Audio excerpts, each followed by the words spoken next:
The categories that we have is debit card, credit card, buy now, pay later, so like Afterpay, Zip, or cash. I'd say cash would be low, debit would be high, credit would be high, and I think Afterpay would be high. What do you think is the biggest one? Credit or Afterpay. Credit or Afterpay, you think is the biggest one? Well, you are wrong, my friend. Debit cards are the highest. That's great. But remember That's good. No, but remember this is a survey. So people lie on this shit because they don't 100%. want to seem like they're putting it all on credit. You know, I find anyway that people like this is a survey. It's not like it's data that was used. That'll be interesting to see compare this to the data that was used. But debit cards are 63%, credit cards are 47%, so they're up there. And then buy now pay later is 30%. I'd actually like to know if buy now pay later has dropped because I think there's been like a fall in the amount of people using buy now pay later. Yeah. And then cash is 25%. We're debit. Charlotte buys herself presents on buy now, pay later. But we're all part of this whole money game. This whole... Welcome back to another episode of Beers and Business. I'm Abe Deemer, CEO of Assembler. No, I'm Andrew Martin, CEO of Teamgate CRM, and we're feeling festive, Abe. We've got our Christmas shirts on. We're going to crack some beers. We're going to have a bit of a different episode. We're going to wrap up 2024 whilst sinking some tinnies, and we've got the same beer. The haziest IPAs. We're cracking into the Range Brewery 2.3 standard drinks. How many do we have to get to? I think we've got 8 different beers, right? So over the next 8 episodes, we're going to try the same beer at the same time.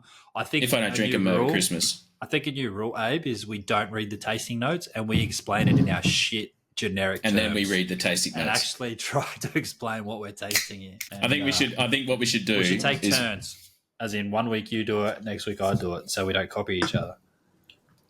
Okay. Are we just running the honesty system of like... Yeah, 100% honesty system. These guys aren't sponsoring us, so fuck them. Yeah, that's true. No. I was talking about like... I definitely didn't read the label. So I got a bit more head in mine. Did you notice how Andrew had to go and get himself the big cup because he felt, dethroned, unmanned, I don't know, whatever you want to call it. Some sort of complex about it. Like me. There you go. Put your beer up. What do you got?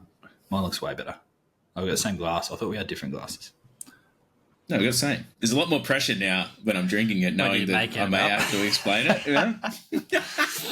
It's a very hazy beer. Citrus notes. One thing that really comes through to me is the orange. We got to explain it for the general listener. We've got to, for a simple man. There's a lot of beer connoisseurs out there, mate. Don't you worry about that. To me, it tastes like a bouquet of flowers that's been run through dirty water. You dickhead. Can you picture that, though? It's a bit hoppy. It's got it's a bit hoppy. Like the bittery taste you get with really fresh orange juice. That's got that oranges, mate. Citrus with orange is like the key flavour. Yeah, mate. You can't just copy what I say and be like, oh, yeah, I actually think it's the same thing I said. No, it's not. Yeah, so my Christmas shirt in true Australian style has flamingos and it says fa la la on there. Nice. So it's actually... Mine is also Australian and beer themed since we are beers and business. So I've got the VB cans on there. Nice. With kangaroos. This one's from Uncle Rico. Had it for a couple of years, getting a bit tight. Around the paunch. Yeah. Not so much the arms, but yeah, we're in, this is the Christmas episode. Here we go. Yeah. So today marks 2 Saturday. Weeks of reduced tempo for Xenon, which is pretty good. That's always pretty exciting. I mean, most companies do it this time of year, Christmas, New Year period, couple of weeks off. And man, this week has just been flat stick. Like, I don't know, people talking about sales slowing down. Man, I have had so many sales bookings this week. It is out of control. But then they jump on the call and they're like, oh, yeah, this is really good. Let's book it in for next year. Yeah. And you're like, like, it's just like people are just filling up their calendars with discovery calls because they're bored. They're going, oh, let's go and look. Let's have a shop around. People like spending, but so maybe they're just window shopping. Speaking of spending, I've got some stats I can share. Oh, yeah, how good. A relaxing Christmas wrap episode and Abe brings stats. I tried to bring some stats into the call and Andrew just shut me down completely. We're here to get tanked. It's the first episode we've had on a Saturday afternoon where we can actually drink some beers. We can get tanked. We should have more than 2. We should be having 6 of these bad boys. But one thing I do want to... I just want to say, okay, the Monash Lens has got this study about how much people are spending, where they're spending it, and things like that. But I know the stats, so I want to ask Andrew the questions and see if he aligns with it. And look, if you feel like this is too personal, tell me. But I just want to say average planned spending. So how much are you spending on immediate family members? So kids, Charlotte. Yeah, we got a rule. So we only buy, internally we buy for each other, and then externally we only buy for kids, for our wife's family. Immediate. Generally, so I consider immediate family. So when you have a wife and kids, your immediate family now becomes then, and then extended is brothers and sisters. Charlotte and I generally $500 each for each other, and then the kids, there's no real limit, to be honest, for the kids. We've tried to really reduce it. It would be this year a lot less than last year. So I think this year it'd be around $300. Yeah, those for kids, roughly, right? Yeah. Yeah. What about extended family? So I guess this is the kids of the... Yeah, only kids, generally $50 each. 50 to 100. Each. And what about friends? Are you buying friends any gifts? No. You don't have any friends, so that's an easy one to answer. You're not getting anything, mate. Stop trying to weasel your way into a gift. Worth a shot. So you'd be interested to know. Monash Lens, giving yourself up that easy, mate. You're worth more than that. The Monash Lens, right? Immediate family, $474 is what people are planning on spending on immediate family. Per person? Which is actually increased by 11% on last year. Wow. Which sort of makes sense. Maybe not that much, but yeah. Extended family, $277. So not everyone has the same rule that you have. Yeah. Around that. And then friends. Yeah, it's fair. And then friends is $175. Who the hell? Who's buying their friends $200 worth of $175 We need to be friends with these people. We need to find these people. Who are these people? Let's get them. I'm not buying a gift back, but if you're out there. But it's really, really interesting that you sort of align on the immediate family, and then the rest you're tight ass on, which is the same as me. I would say that that sits pretty much in line. And previous years the kids definitely would have been similar range. We went last year. We got them a heap of big stuff like big trampoline, big playground, big this, that, and the other. So this year we've gone a little bit smaller, and they're getting a pool in a couple of months. So a lot of our money's going towards that. See everyone, Andrew, boy, big pool. There you go. Get a spa in there as well. I'm pretty sure you forced me into the biggest pool. You also last year forced me into the biggest trampoline, which I'm now regretting. Don't ask me what to buy. I'll just tell you your selling point was like, oh, you've got to get the biggest trampoline. All their friends are going to come over. And now what's happening today, all of Harry's friends are coming over from school, and I'm like, God damn it, I wish I had a smaller trampoline. So they didn't come in. They want to come so they couldn't come in. Yeah. But what's another interesting one, and I think this is interesting anyway, is the payment methods, right? What do you think? How do you think most people are racking up their Christmas gifts? I reckon Afterpay and Pay Later would have surged. What are the options, like cash, credit? Okay, so let's go. The categories that we have is debit card, credit card, buy now, pay later, so like Afterpay, Zip, or cash. I'd say cash would be low, debit would be high, credit would be high, and I think Afterpay would be high. What do you think is the biggest one? Credit or Afterpay. Credit or Afterpay, you think is the biggest one? Well, you are wrong, my friend. Debit cards are the highest. That's great. But remember That's good. No, but remember this is a survey.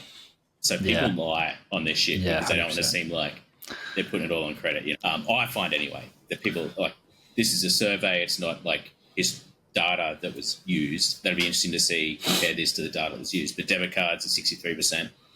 Credit cards are 47%, so they're up there. And then buy now, pay later is 30%. I'd actually like to know if buy now, pay later has dropped, because I think there's been a fall in the amount of people using buy now, pay later. Yeah. And then cash is 25%. We're debit. Charlotte buys herself presents on buy now, pay later, but we won't talk about that. But yeah, same with that. We don't have a credit card. So yeah, we don't have a credit card. That's the same thing. If you have a credit card, get rid of it. Get rid of it. Save throughout the year if you need to, but yeah, credit's horrible. I'm glad that debit's the highest, and I hope that credit starts to trend. I'm not surprised that cash is the lowest. It's just the tradies pretty much that are out there buying shit in cash. Yeah, the ones getting paid dodgily in cash. Yeah. But what are you planning for Christmas, mate? Not a lot. So we'll be at home. We're on the coast. So usually every other year we'll travel or do something. But this year we're staying home. Christmas Day we'll be at home, and then Boxing Day we're going to go down to Brisbane to see the family. Unless that changes, obviously some family stuff has happened in my life the last 24 hours. But we'll plan to be on the coast. Charlotte's family's coming up here Christmas Day, and then we'll go down to see my family Boxing Day. So what are you doing Christmas Day? I know last year you booked in and went out to lunch somewhere. Yeah, nah. Are you cooking at home this year? We're Charlotte's mum. Thankfully, they've got a family unit on the water at Caloundra. So it's tough, mate. We're actually going to go over there, make a mess there, and then come home to our clean house and let everybody else deal with the mess. Yeah, everyone's bringing something. We're on Christmas hams this year, so I'm bringing hams and a couple of puddings. Oh, mate, rolling out those legs, eh? Those Christmas hands. Like you've been doing those leg curls, mate. Everyone's going to be hungry if that's what we're feeding them. But yeah, Christmas ham, and we'll have some prawns and chicken and all the good stuff. Fill ourselves up, and then probably come home and be asleep by 7 p.m. like we usually do. But what about nice. You? Yeah, so we'll do a Christmas morning at home with the kids, do all their presents, spend the morning kicking around, enjoying life, and then probably around for lunch we're going out to my aunt's place to do Christmas lunch. Some more presents out there. So my aunt will be out there, brother and sister-in-law, my grandma and granddad will be out there, and some cousins will be out there as well. So nice. That'd be nice. So swim in the pool. They got a pool out there, mate. You know, I don't quite have one at my house. And, Not yet. I got the pool across the road, mate. Pretty much, mate. So we'll go over there and enjoy that, and then we'll come back. We might stop at a mate's place on the way back and stop in at their pool, go for a bit of a swim, catch up with them. What's your favourite Christmas dish? Like, is there anything that you look forward to every Christmas?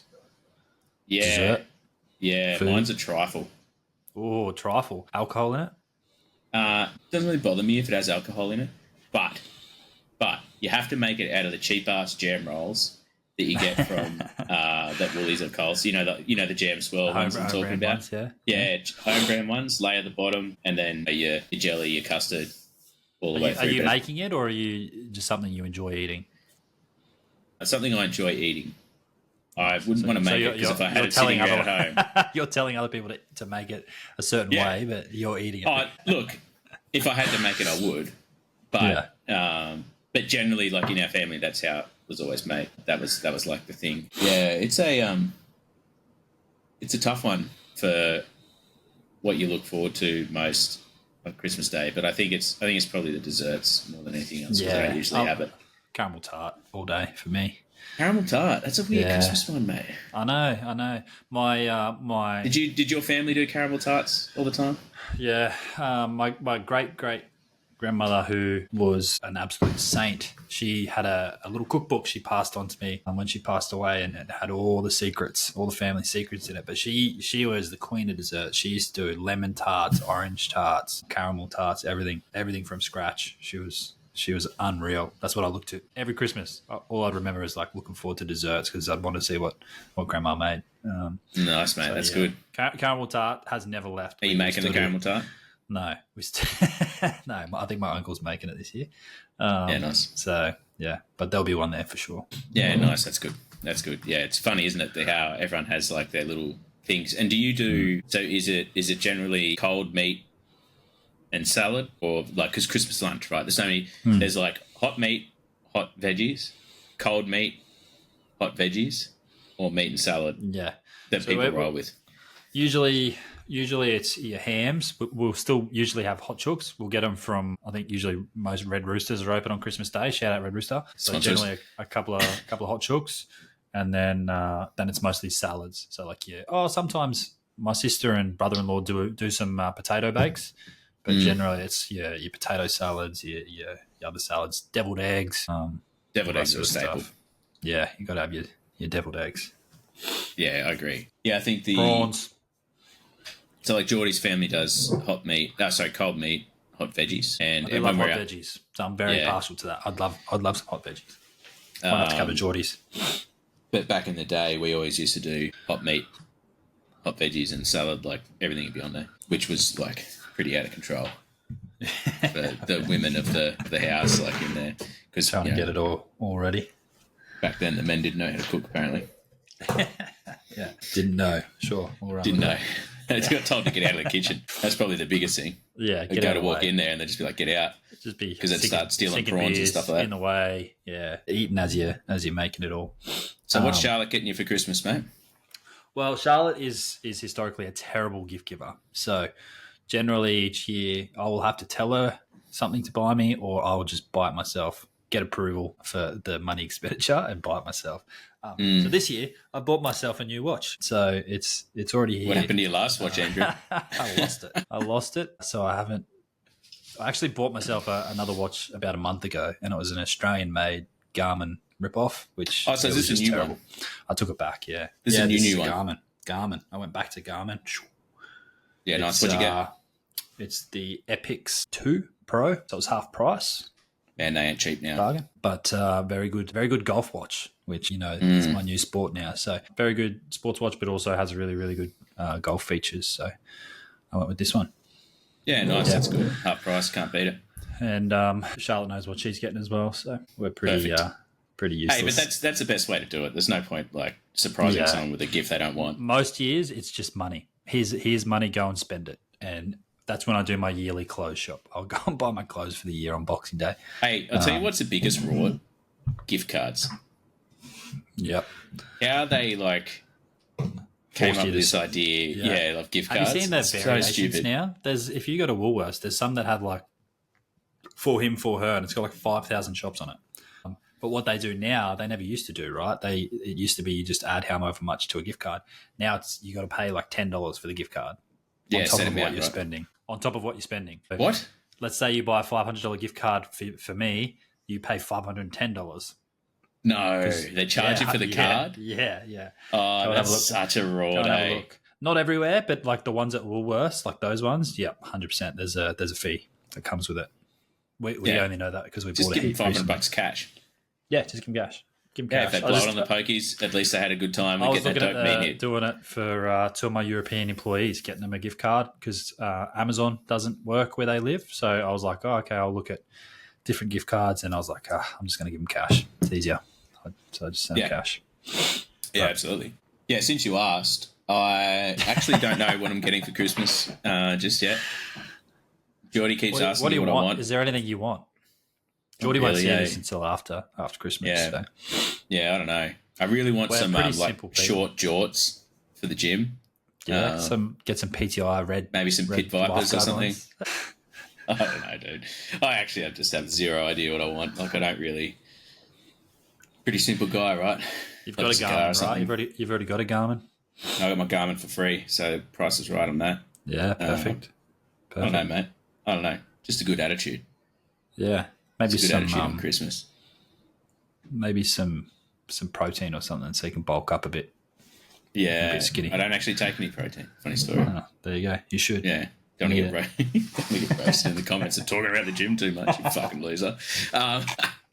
What about the we've completely skipped over what we're going to touch on today. So most people have probably stopped listening. Yeah. Of course, we're wrapping up 2024. So as part of that, we're gonna talk about. We'll give out some virtual awards. Our favorite episode, favorite guest of the year. We're going to talk about our learning of the year each, and then of course beer of the year. And then we'll talk about some favorite tools, both personally and as a business tool. And then a quick preview into 2025 and what we've got planned for next year once we come back. But the biggest tool of 2024 that I've seen is Andrew. Yeah, because I'm big boy. Thank you. I'll take that. I'll take it. All right, so we jump in to the first award. We're going to talk about kids' presents. We probably shouldn't, because the kids are there. Well, you've got it on the list, mate. I didn't write the fucking list. Any top requests from your kids? Is there anything they're themed they want? Man, Beyblades has come back. All about has it? Beyblades have come back in a big way, mate. Yeah. They're all over the stores now. Too young. Pokemon's come back as well. I was actually really funny. I was at the pool today, and there was these because the kids do swimming lessons, and so some of the wives that were there were talking about their husbands and some of the plans they got, and it turns out there's a group of them getting together on a Sunday to have a Pokemon card get together and like trade Pokemon cards and like I don't know what they do with that. And I just looked and I just laughed. I started pissing myself laughing. I was like, losers. And you're like, oh, where? Where you mean? What time? Yeah, hang on, what? I'll send my son around, mate, with his Pokemon cards. I was like, oh, are they taking kids or something? What's happening? Go and swindle them for their top cards. Beyblades. Come back. Yeah, it's I don't know.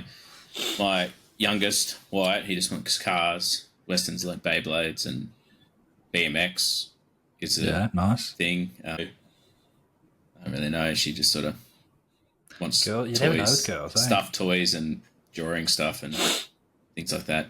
Jewelry. Girls are weird, yeah. Yeah. Same with our daughter's too young, so I don't really know what she wants. She just likes teddies, anything squishy. That won't change for the next 10 years, man. Yeah, going to get her some sort of. She's got an older brother, so she loves trucks and things like that at the moment. So I'm getting her a big pink like Barbie beach truck. It has nice. like a Barbie bus, which Harry will probably end up stealing and playing with himself. So that's good. That's Harry at the moment, he's pretty. We've been asking him. He wants a garbage truck. That's all he wants. Garbage truck. I said, sweet. Good honest work, that is. Kmart, got him garbage truck. But it's a blue garbage truck, I'm pretty sure. Yeah, no, he wants a proper garbage truck, the one Big that you can actually pick garbage up with. Yeah. Open the back and press a button and tip it out. And so I think there's one at school, so he's keen on that one. So yeah, pretty simple man, old Harry this year. And then anything superhero related, he's still superhero crazy. So Spider-Man is a big one in this house, but he's already got everything Spider-Man related. So garbage truck it is.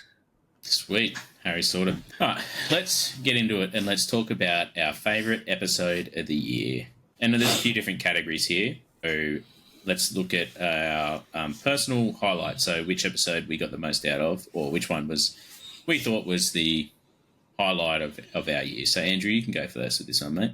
Sure. I'll go first. So we got episode 10, which was the power of bibliotherapy with Dylan Conway, the founder of Brothers and Books. So obviously, I just enjoyed it because it was so easy. Like he's a good talker, and what he's doing is it resonates right with what we've done in our past. He's doing a lot of good work for the military, for the police force, and for mental health across the country. He was recently head for Young Australian of the Year. So a lot of those efforts are starting Andrew to pay and off. I narrowly missed out on our nomination for that. I think I got Sunshine Coast one. I just because I didn't turn up, that's where it stopped. Yeah, episode 10 for me. Good one because it was easy there was no real prep for it. We just rolled in, had a great chat. And, I think the power resonated. A lot of people have messaged me about that episode. They really enjoyed that episode. And that was by far my favourite as well. Love to get him back on to see what he's doing in 2025 because I know he's got a lot of personal plans and goals for next year. So it'd be good to get an update from him next year.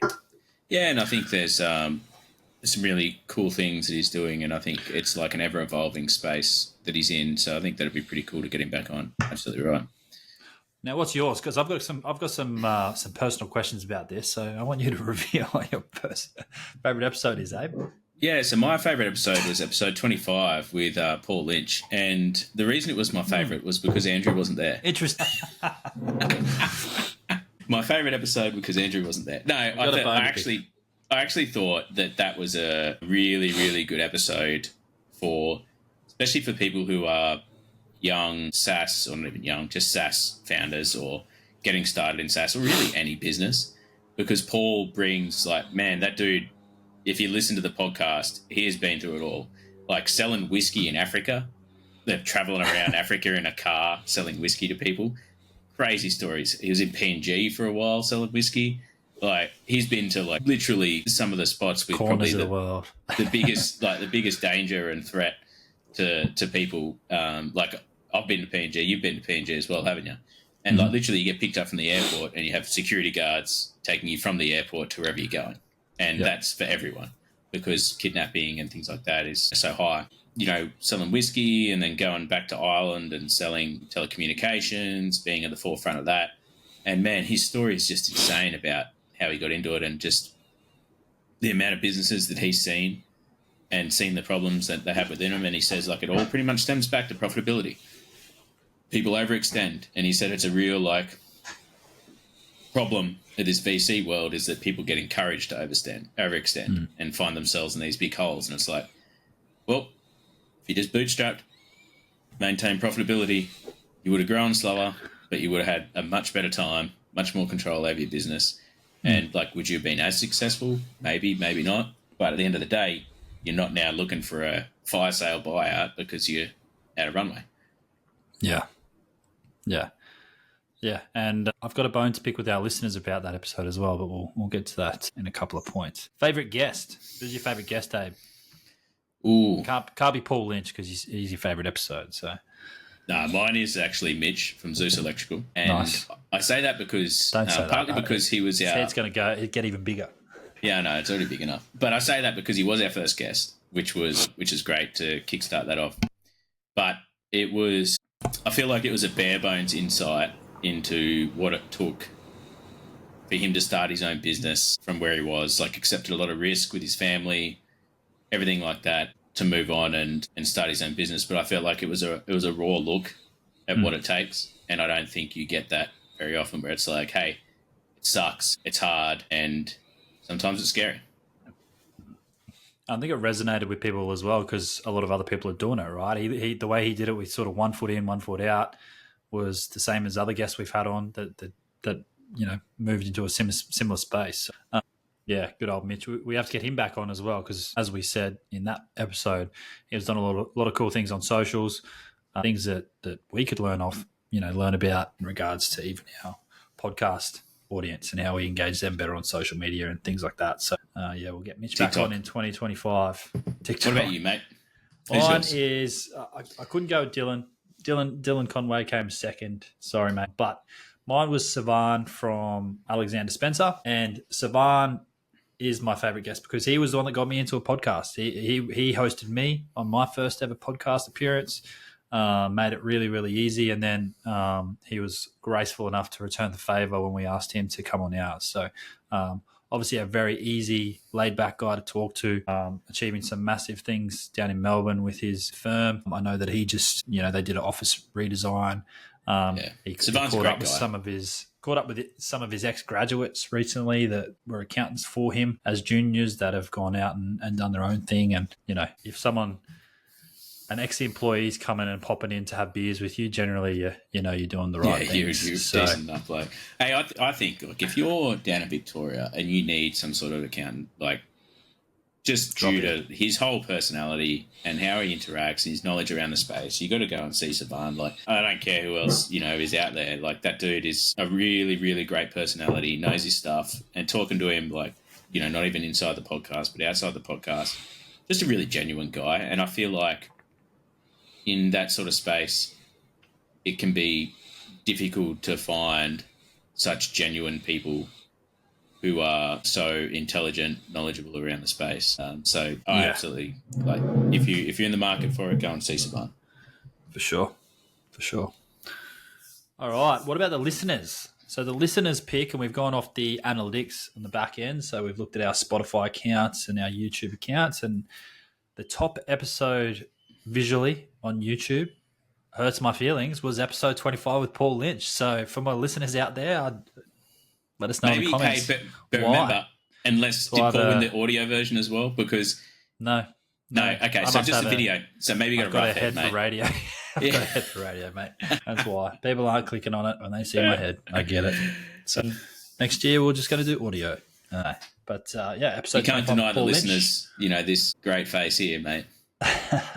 And I think close second was our episode with Shreya talking about design. Oh, nice. So that's cool. Shout out to Shreya as well. What do we have for audio, mate? What do we have? I think this was a landslide win as well. Yeah, this is a big one. And it's really interesting that it was, right? I wonder what drew this, whether there's a lot of people in marketing who consume around marketing audio content. Wars. Yeah, I think people look for it. It's there's a lot of things out there in the marketing world. I'm doing a marketing subject at university at the moment. Plenty of theories and laws out there. I think people are just looking for direction, looking to stand out. So the 22 immutable laws of marketing. There we go. Hey, I really love that book. Have you read it yet? Mm-hmm. No, I listened to it. I did the audio book. Did the audio. I really, really love that book. It is so easy to digest. Such a great book. I got the audiobook as well. I might actually listen to it while I listen to, I don't know, listen to that while I smoke cigars. It's either that or listen to Creed, sit in my garage and smoke cigars and just rock out by yourself, mate. Yeah, exactly, yeah. But yeah, I thought that episode was really good as well. And I feel like we need to do more book reviews for people because I think it's... Sure.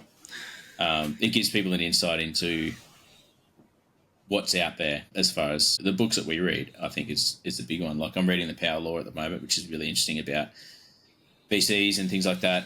Probably not everyone's cup of tea, but really, really insightful to essentially how a lot of the world's tech was made and the revolution around it. So really interesting book. But yeah, that was it. YouTube episode. Video one was episode 25 with Paul Lynch. Great episode. Andrew wasn't there. Perfect. The best episode, some might say. I'm going to skip some more next year. Episode 16, 22 Immutable Laws of Marketing, was the best audio episode, which is good to see. But let's kick on with learnings of the year. So what'd you learn this year, Andrew? What was your one major lesson that shaped your personal or professional growth?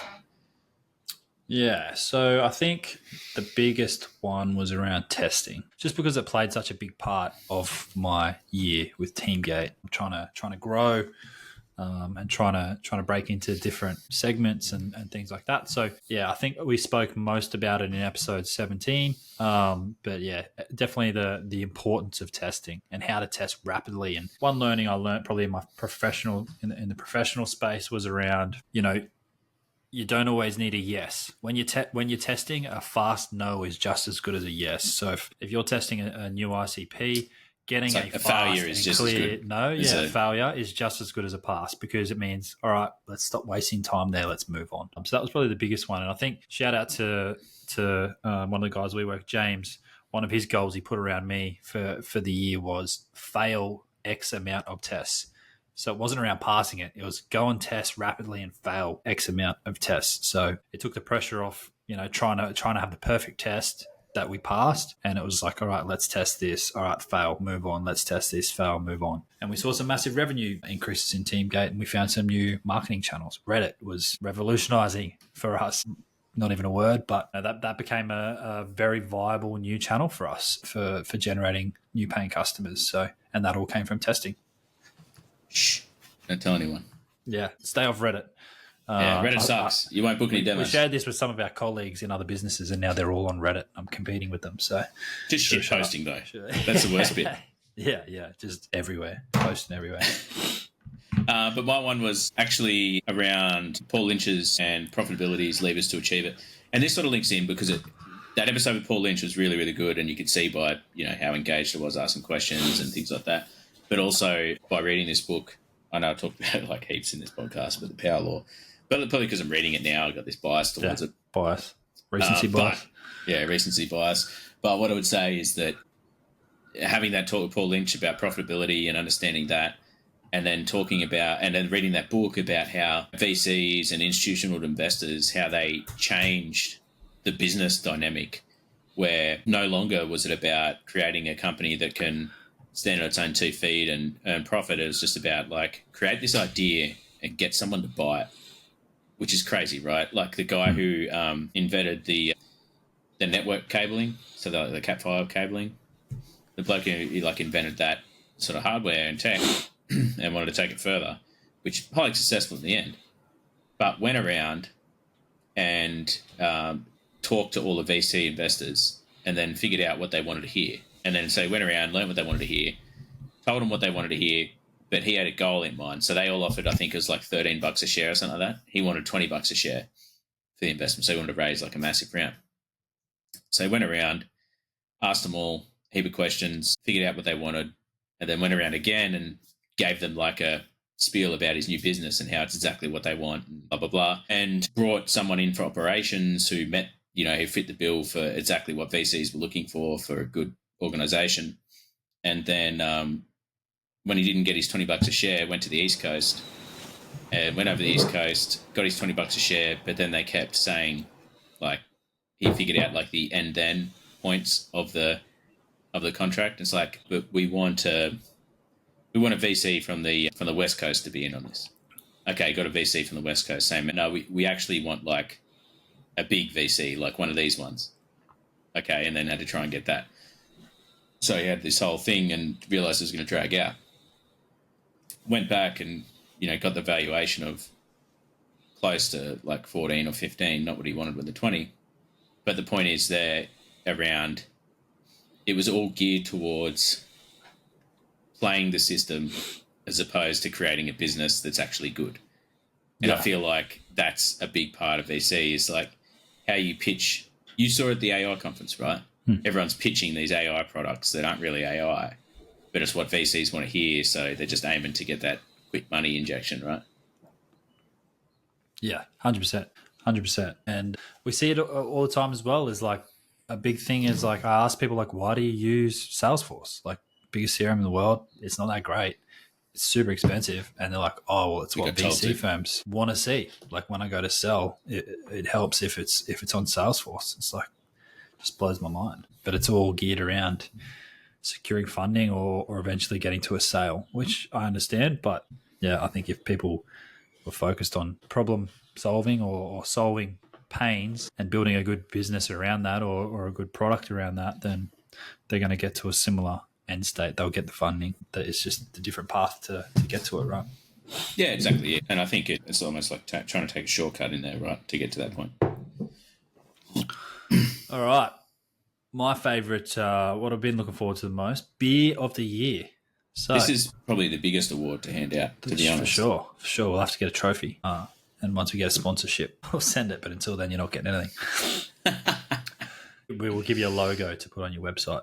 Beer of the year 2024. Yeah. All right. So the winner for me, we'll have one each. My favourite beer of the year was the Eddie Session XPA by Your Mates. And what hurts me the most is I have not been able to find this beer anywhere since. Oh, really? They take it off the market? No, they don't sell it in bottle-os. You have to go to the brewery to buy it. And every time I go there, it's sold out. So I haven't been able to get any more. And it was the first XPA I'd ever had in my life. And since then, I think you mentioned on one podcast, like, oh, you're really into XPAs at the moment. I've been trying to replicate that, but I haven't had the same experience. So the Eddie Session XPA by Your Mates is my beer of the year for 2024. Hopefully I can find some to drink in 2025. Not likely. All right. Mine, which is always in stock, I actually had some the other day, a Nosy Bob Red Ale at Devil's Hollow. I'm a big fan of like your red ales, your dark ales, things like that. Mm-hmm. And the Nosy Bob was actually a really smooth red ale. So I really enjoyed that one. Pretty easy to get down. So shout out to Devil's Hollow for creating a fantastic red ale. Good work. Nice. Still no sponsorship yet from Your Mates or Devil's Hollow, so these actually aren't bias reviews, unfortunately. But we I wish they were. I wish you could say they were sponsored. We are more than open to taking bribes through sponsorships 2025. Any runner-ups or honourable mentions? For me, I had Range Brewing. Obviously, we're well into the beers there. Shout out to them. I think they just make like really solid beers. They just release. They're just so rapid, right? I think their selling point is it's like they have a new release every 2 weeks or every week. I think it's every week they release. Once they run out of stock, done. And then they'll obviously at Christmas they release their leftovers for the year for certain ranges. So this is the remix. This is called Range Wrapped. Seen how you got Spotify Wrapped? They've done that. Everyone's getting on this. The Range Wrapped. Range Wrapped 2020. And they even got like custom labels for the Range Wrapped, which is pretty cool, right? Yep. So and the other selling point for them is the mixed boxes. Obviously, really good for us because we get a variation. You get two of each beer. You get about 16 beers. Range Brewing, if you want to be voted best beer for next year, then just sponsor us. Guaranteed. 100%. You'll get the best beer. Send us a mixed box every 2 months, and won't cost you much. You'll be the only beer we're drinking, so of course you'll win the beer of the year for 2024. The second shout out I had is Brouhaha. I think I went through their entire range. Really, really nice beers. I'd say probably in regards to range, if I could only pick one brewery to drink for the year, Brouhaha would have won that one. Really good pub out there as well. So yeah, shout out to Brouhaha as well. They came in probably a close second. Interesting that's your top beer to choose to drink. Interesting. Which one? As in Brouhaha, like if you only drink one. Yeah, well, I just think their beer was consistent. Like their their IPA. You didn't get a bad one, sort of their thing. lager. Yeah, all of it. Whereas there was that one that you had from your mates that you thought was dog shit. Yeah, correct. There was a couple, but the Eddie was unreal. Yeah. Mine that I want to shout out is Reckless Brewing, and their Bathurst Lager was actually a really, really good beer. Smooth, bit Great Northerny, but I mean, that's a testament. You drank that a few times, right? Yeah. A couple of times you didn't have a beer. You went back to the old Bathurst. Yeah, the Bathurst Lager. So it was a good drop. Shame, not in Bathurst anymore around that brewery, but lucky I've got Devil's Hollow just down the road. Nice. Moving on. So to recap, I guess we could put this snippet in on socials to get our sponsorship. The beer of the year, 2024 Beers and Business Podcast Beer of the Year. Drum roll, please. Andrew is the Eddie Session XPA from Your Mates Lager, and for Abe is the Nosy Bob Red IPA by Devil's Hollow. There you go. Absolutely screwed that because I scrolled too far. Yeah, shout out also to Range Brewing Brouhaha and Bathurst Lager. All right, moving on. Tool of the year. Outside of me, the tool you couldn't live without on your day-to-day personal tool. Not so much a business tool, but sorry, you don't win this one, mate. Yeah, you can't use me. That's why. Can't use you. You abuse me. This is interesting. Day-to-day life. So this isn't business. No, not necessarily. It's just something that you use. Yeah. I'm actually going to say YouTube. That's a big one. Yeah. Not really a tool, but platform. I mean, platform, tool. That's interesting. But you can use it as a learning tool, education tool, right? Yeah. Like I watch a lot of YouTube clips. Like whenever I want to learn how to do something or I have a question about something, a lot of the time it's, I go watch a YouTube video, right? For instance, if I want to learn how to do something in, let's just say, like renovate a lawn, I'll go and watch a YouTube video. If I want to learn about any particular thing in the gym, I'll often just watch a YouTube video. If I want to learn about some aspect of business, I watch a YouTube video. Different podcasts that are on YouTube as well and business-wise as well. Music reactions, you like those as well? Nah, that's all you, brother. You got those music reactions. It pisses me off because whenever I go onto an account that I share with Andrew on YouTube, and you just see like they're everywhere. Music reactions. That's all it is, and it's either music reactions or Ren. It's my Ren's. Shout out Ren, best musician of our lifetime. There you go. Another shout out. The best not known musician of our lifetime. Independent. Yep. That's why. He won. The next Taylor Swift. Had a number one album this year. First number one album release for an independent artist. In the UK. Good on him. Killing it. Well Mine is, I could have used cop out and said ChatGPT because I may or may not use that in my day-to-day life with university. But I think the number one tool, and this is more business related, I should get a commission from this because I would say I refer so many people to this tool, is Superhuman. I know you use it as well. It's just, I would say it saves me more time than any other tool. I think I logged in yesterday and I showed my wife I had like 260 emails because I've been at university this week and I got through them in like 5 to 10 minutes just with the use of Superhuman. So yeah, shout out Superhuman. I should sign up to their referral program to get myself some cash. But yeah, that's my tool. I'm pretty sure the link you use from Superhuman, you can just... I think there is a link, yeah. I think it actually just gives you like a free month of Superhuman. But probably, yeah, probably. It's not that expensive, so just go and pay for it. Yeah. Amazon gift cards. That's my love language. Yeah. All right. Tell me about what made a difference in your business, mate. Business, I'd have to say VWO ties in with my testing. So combining VWO and UXPin. So UXPin's a creative tool, design tool that you can design web pages, landing pages on. So using those designs within VWO, but you use VWO as well. Unreal testing platform. You can A/B test really easily, AA test, split URL test, all that stuff. And if you've got low traffic or even moderate traffic, there's the pricing's really, really reasonable. For small businesses out there, you're probably not going to exceed the free threshold for traffic. So you can go and use the tool even for medium businesses, or even even like you'd be lucky to go cost. past the threshold. So yeah, VWO is definitely the number one for me on the business side. What about you? Nice. Mine is Dripify. Dripify. You started using this recently, right? New? Pretty man, new? it's incredible. LinkedIn Outreach, I booked 4 demos from Tripify now. Nice. Which is really, really good. So is it like a cadence tool? Automation tool? LinkedIn automation tool for outreach. So you get a list from SalesNav, you paste it into Dripify, it takes a list, sends a connection request, like, follow, look at page, all that sort of stuff, send messages, in-mails, all that stuff. Dripify takes care of it all for you. So nice. I've literally got like 4 or 5 campaigns running. Sorry to anyone who's getting spammed by my Dripify. 4 or 5 campaigns running. And I've actually got a tool which is really cool. I can't say what it is because we've been told not to. Andrew, I haven't even told you about this tool because I know you're going to want to use it and I can't let you. It's a auto-commenting tool on LinkedIn that uses AI to read the post and then comment on the post.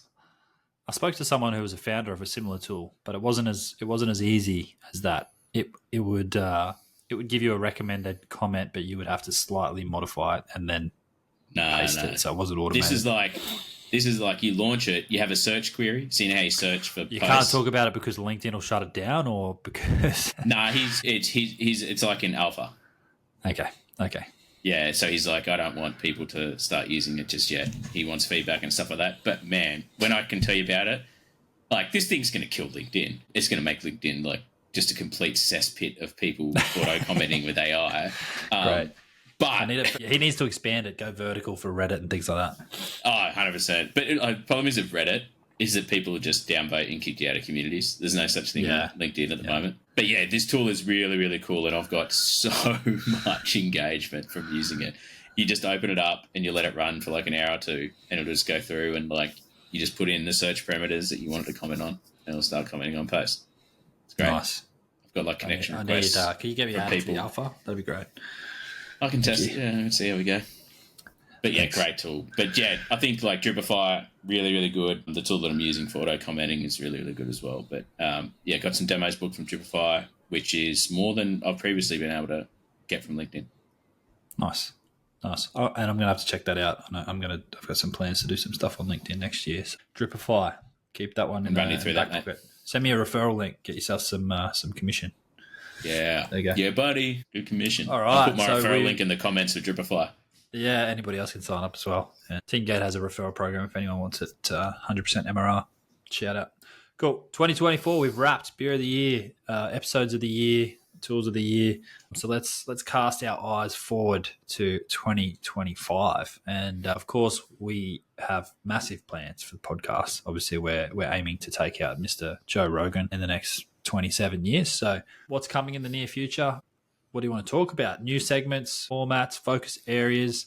I think we haven't spoken too much about this. We've got some rough ideas that we need to polish, but I think one thing we'll be looking at next year is a build a series. So fill in the blank, build a blank series. So build a business, build a website, build a sales funnel, and we'll have a series of videos of Abe and I actually going through that. And it won't just be our two ugly heads. We'll share screens and actually go through that process of, maybe presentations. We'll sign up. We'll create a business. We'll go through and create an ABN and start to build a website and take our learnings from that and show it all on the podcast. We'll build in the open, as some would say. So that's definitely one thing we've got planned. Obviously, we want to increase our listener engagement. So where possible, we need engagement first. So we're going to be running some competitions and things like that to increase engagement. We want you guys driving where we take this. In 2025. One more guess. Fill in I want to talk to more people in here. Fill in the gaps. I want to get more podcasts without Andrew on. Yeah, I agree. I want breaks as well. So biggest engagement. Speaking of guests, do we we'll talk about that more actually in the next couple of points. But yeah, we'll do some listener engagement. So if anyone's out there has just started a business or they've got an existing website that they want us to go through, we'll go through it on a podcast and we'll say, hey, this is what we would improve. This is what we would test and provide that insights. So yeah, we want that engagement as well. Yeah, and I think... sorry, go ahead, Andrew. No, go ahead, because I was going to move on to the next point. Yeah, my biggest thing that I want to see for the podcast in 2025 is making sure that we bring value to people who are the listeners. And it's really funny. I personally think that we have such a small viewership, yet I talk to comments people all the time, right? and people come up and like they're trying to call me like, I was listening to the podcast the other day. I had someone reach out to me on LinkedIn. They're like, just listen to the podcast. I listened to this episode about outbound sales and I thought it was really interesting. I took some stuff away. Let's catch up. And it's like, holy shit, like people are listening to this stuff. I've got my mate who is in Dubbo and he's just like a big fan. He'll literally like sit up in his bed at night and just watch the podcast because it's did you see any? Were you tagged in any? I got a couple of tags in Spotify Wrapped as some listeners' number one podcast in their Spotify Wrapped. They had beers in business. So shout out to Andrew West. He was one that I can remember off the top of my head, but there was a couple more. So Westy, you're probably our top listener. So yeah, we'll have to get you on an episode. Don't know what we'll talk about. Maybe we'll just get tagged. Yeah, we'll just send him some beers, mate, and just congratulate him on being the biggest listener and get tagged. Yeah. What about next year? Any tools you want to check out? Yeah, so there's I'm big onto spamming people with stuff. So Unify. Unify is this. It's an AI emailing tool, but it works off Nearbound. So people who have visited your website, nice. People have done stuff like that. So and it utilizes AI. So you input stuff about your business, value proposition, stuff like that, and then it'll look at the company, look at the person, search them on LinkedIn and stuff like that, and then start to do outbound emails to them. But because they're nearbound, so they've been to your website, they've liked a post, they've been to your LinkedIn page, something like that. It's a pretty cool tool to test out. Another one that I don't know if anyone knows anything that does this. I'll be really interested to test it out if anyone has it out there. But I really want I want to post more on LinkedIn, but I want to get sent like draft posts by AI. So I want to put like a topic I want to talk about, and I want it to send me like, hey, here's your draft post for LinkedIn. I had a and tool then I'll go through and edit it earlier in the year that did that, and I can't remember what it was. So it would. So you could set parameters around topics that you're interested in. It would actually scan LinkedIn first and scan news, and then it would say, "Here's some suggested topics." Each morning, you get a morning report. Here's some suggested topics. Cool, that's really good. And then you would pick one, and then it would generate a draft and send it back to you, and then you could either push it or edit it. I'll have to find what it was called. I didn't use it because I stopped engaging. Yeah, loser. Yeah, but it does exist. For me, I'd love to look at anything in the CRM space that is utilizing AI. So obviously for competitor Salesforce Agent just got released, mate, and HubSpot released theirs. Yep, I know HubSpot's got one. Might not have been HubSpot that I saw it. There's one that AI is integrated into the workflow development. So obviously Zappia's got an AI. I really don't like it. You put in a prompt of what you want as Zappia's AI is dog shit. It's terrible. It's actually made life harder.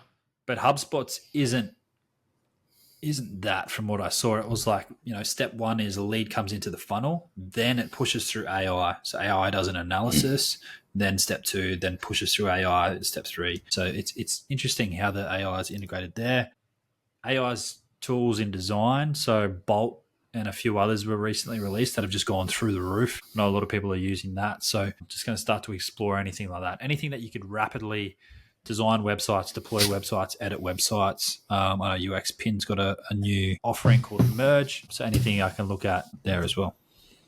Yeah. It's and we'd funny. love to know about anyone else, if there's people that are listening that recommend any tools we should check out or anything that they're looking at. Feel free to let us know as well. I actually, it's funny you mentioned that. I actually came across this tool. Man, I'm gonna have to try and find it now. But I came across this tool that built on Wix, and so it would build out I'll find it for you and send it to you. So it built out an AI. So you put in your prompts, it'd build out like your copy and everything that'd come with it. And then you'd just be able to put it straight into Wix. I'm pretty sure it was a platform it used. And then it was a Webflow. Let me just have a look, see if I can find it. give it a shout out. Reloom was it. That was it. Reloom.io. It's a cool website, actually, and it really easy to use. Websites designed and built faster with AI is what they call it. And so you just describe your company in a sentence or two. It'll create a sitemap, and then from that sitemap, you could just launch it directly into Wix, and you just edit your style guide, launch it into into Webflow, and then it's done. Like, it was really, really cool. Super easy to use. Is it like a plug-in to Webflow, or is it like a standalone tool? It's a standalone tool that integrates directly with Webflow. Nice. So it's like them and Webflow must have like a sweet partnership agreement. But man, it was slick. And a prospect was using it, and they developed like a learning site off Reloom, and it was really, really cool. I think they integrate pretty well with Figma as well, and Tailwind. Careful, mate! Don't suck off your mic then. Nearly knocked it over. And what about guests? You mentioned guests. Any key guests on the horizon? I know we want to get some key guests back. So obviously we want to get Mr. Conway back. We want to get Mitch McMahon back. Any new guests we've got lined up? I don't actually have like new guests that I'm thinking of at the moment. I actually I've got to go around and look at who's out there. But one thing that we were discussing previously that I really want to execute on is getting our wives on it. I'd rather my kids, but sure. And so what I'm thinking is that when Charlotte comes on, Andrew's wife, Andrew will disappear and not be on the podcast, and Charlotte will be here, probably have our highest viewership ever. Yeah. And then vice versa, when my wife Geordie comes on, Andrew hosts it and I leave. People might not be able to tell the difference when you disappear and Geordie comes in. It'll just be a different person bullying me. Yeah, exactly right. Welcome to the Beers and Bullying podcast. Yeah, bully episode 5. Yeah. Hey, there's probably a niche, right? Like teaching bullies how to bully. Let us know. Let us know in the comments if you want to see. Well, maybe we'll run a survey on Instagram or something if people want to see a wives episode. I think it could be pretty funny. Geordie will have to drink rum though. We could stitch them up with some guest questions as well, or the guests can stitch us up with questions for our significant others. So Geordie will be on the rums. That's dangerous. That's also dangerous. Wine, probably on wine. That's dangerous. Maybe a rosé. Yeah, if she's had more than one, you're going to get a lot of information out of her. That's beautiful. Can't wait for that. And let's do some live episodes. Yeah, I agree. I think, we'll just do an event on LinkedIn or something and invite everyone to it. We'll have randoms that have never seen a single episode before joining, and they're like, why are these two Australians just sinking piss and talking shit, bullying each other, or bullying one way? No, we'll bully them. So when they join, it's like, look at this loser. We'll start doing a breakdown of his. That's how we do the website breakdown, teardowns. Anyone who joins the live, we just go into their website and start destroying it in live time. What business do you run, mate? This? Great. Look at this. Embarrassing. What's your website? Here it is. Look at it. Shit. What's this? Where's your CTA? Is this clickable? Where's your CTA? Yeah. Why aren't these the same colour? Where do I go? How do I sign up? Beautiful. I like it. That's how we do the teardowns. There you go. We don't even have to plan it. We'll just do it live. Do it live. Live teardowns. Yeah. People like crying, leaving. Yeah. All right. And just before we wrap up, some obviously we've mentioned it a few times today. We want your engagement. So we want the listeners to be engaged. We want your feedback. We want you to drive this podcast. Suggest guests, suggest topics. You can win an opportunity to swim in Andrew's swimming pool when it's. There you go. I'll give you the CRM free for a month or something. But So, but we, on a serious note, we're going to start running some competitions next year. Gifts to be confirmed. I assume it's probably going to be beer related. So it might once be we get sponsored, right? Yeah, it might be our beer of the month. It might be the best beer that we've tasted. We might send you a 4-pack or a 6-pack or something like that for our top contributors. So people that are commenting, liking, giving us suggestions for our episodes where we're going to, you'll go into the draw. Maybe the favorite comment of the month or the favorite recommendation for the month will be the winner. And then, eventually we might even get to a point where we launch our own community if we get any interest. So that way, small business owners is like all of you guys out there can actually network, use each other's services, recommend each other, and start to build a community where we share learnings from each other and see what we can do in that space as well. Yeah, like I think that's a big part of it, right? Like the whole reason we started this thing was to try and bring value to people and to try and, we get a lot of questions from people just about, everything that's business related, like how to do SEO, what do I think about this, what about paid ads, what about this and that. And so I think that that is, to me, a key part of that community is like, let's just try and bring skill sets together and see how we go. Yeah, definitely. That's a benefit of being surrounded by like-minded people, right? We have that. We're lucky enough to have that in our day-to-day role, especially in Xenon. We're surrounded by other GMs, other people that are learning and go through similar experiences. I get that through university at my MBA. The benefit of the MBA actually isn't the content; it's the people in the room that you're learning off that are. Don't tell your instructors that, mate. In different, I tell them that all the time. They ask for feedback on the subject, and I say, the benefit is the people in the room.